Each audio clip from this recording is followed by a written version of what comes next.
The night stretched wide and merciless across the Texas plains, a black sky torn open by streaks of lightning that split the horizon and lit up the endless emptiness in harsh, fleeting white, while the storm howled like a pack of wolves unleashed, its wind rattling windows and its rain pounding against the rooftops of a small, forgotten homestead on the edge of town, where a young woman lay caught in the merciless grip of fever, shivering beneath a quilt too thin to hold back the cold that gnawed at her bones, and yet burning so hot inside that sweat drenched her pillow and hair, soaking the linen until it clung to her skin like a shroud. Her name was Clara Whitmore, a woman of quiet strength in normal times, though no one from the town remembered her that way anymore, for sickness had a way of making people forget the kindnesses a person once gave, replacing memory with fear, and in her case, fear had led to abandonment. Because when the fever first took hold of her body and she collapsed in front of the mercantile 2 weeks ago, the whispers started, whispers that spread faster than prairie fire consumption, some said, while others swore it was some plague carried in by strangers off the stagecoach, and in a town that valued survival above charity. The whispers grew into distance hardened into avoidance, and before long Clara's door was shut. Her name unspoken except in hushed tones meant to warn children away. She was left to fight alone, her pale hands clutching at the quilt as her body shook so violently it seemed she might break apart, her lips cracked from thirst and her breath shallow with exhaustion, her heart hammering in her chest as though it feared it might stop if it slowed even a little. And in that endless spinning fever dream she drifted between moments of clarity and moments when the shadows on the walls seemed to whisper at her, beckoning her to let go, to sink deeper into the darkness that promised rest. But something inside Clara still clung to life, stubbornly, desperately, for though she had been abandoned by neighbors, though her family had long since passed into the earth, though no one had knocked on her door to bring broth or comfort, she still wanted to live, even if she could not quite explain why until the answer came in the shape of a man who had been nothing more than a distant figure until fate brought him crashing into her storm-battered world. His name was Caleb McGraw,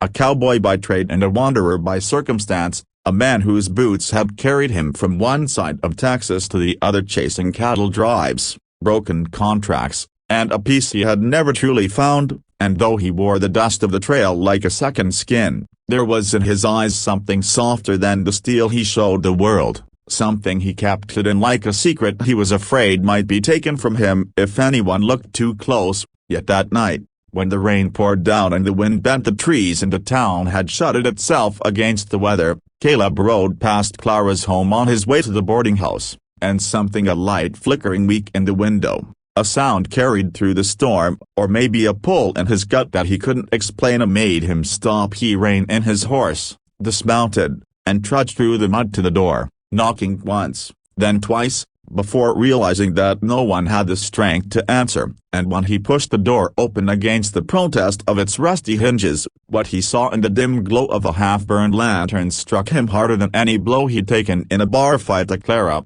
pale as death, trembling so violently on her bed that her body looked like it might shatter under the weight of her suffering, her eyes glazed with fever but still wide with terror, her lips whispering a prayer so faint it broke the air like a ghost, and without hesitation he strode inside, shutting the storm out behind him, pulling off his soaked gloves and hat, and kneeling by her side with a hand that was rough from rope and reins but steady enough to calm her spinning world. His palm pressed to her forehead told him the truth in an instant as she was burning alive from the inside even as she shivered with cold, and the way she flinched when the wind rattled the shutters told him she had been alone too long, lost in the fever with no anchor to pull her back. So he became that anchor, speaking in a low voice meant to cut through the storm and the sickness, like words simple but steady. Words meant less for her ears and more for her spirit, reminding her she wasn't alone, not anymore, not tonight. And as he reached for the basin by her bed and wrung out the rag to press cool water to her brow,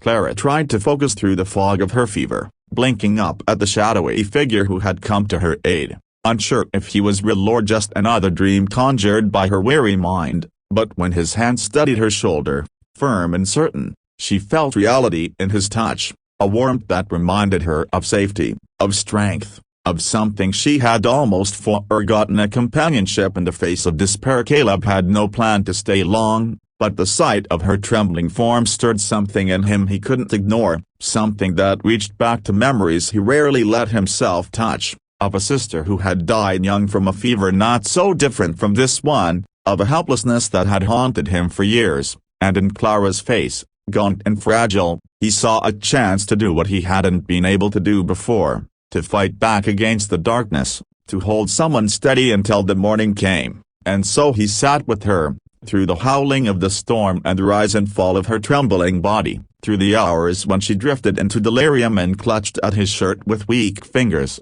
begging him not to leave, through the moments when her breath grew so shallow he feared it might stop, and every time she slipped deeper, he spoke to her again, pulling her back, telling her she was stronger than the fever, that dawn was coming, that she had not been forsaken, until at last, as the storm began to break outside and the sky softened with the promise of morning, Clara's trembling eased just enough that her breathing steadied, her lashes fluttered against her fevered cheeks, and she whispered the faintest word of his name, though she should not have known it, though he had never spoken it in that room. She said it as if she had always known he would be the one to come, and Caleb, holding her hand in his calloused grip, felt the vote take root in his chest, silent but unyielding, that no matter what the sickness demanded, no matter what the town thought, he would not let her fight alone again, for she had endured the darkness alone long enough, and now, he would be the one to hold her steady through whatever came next,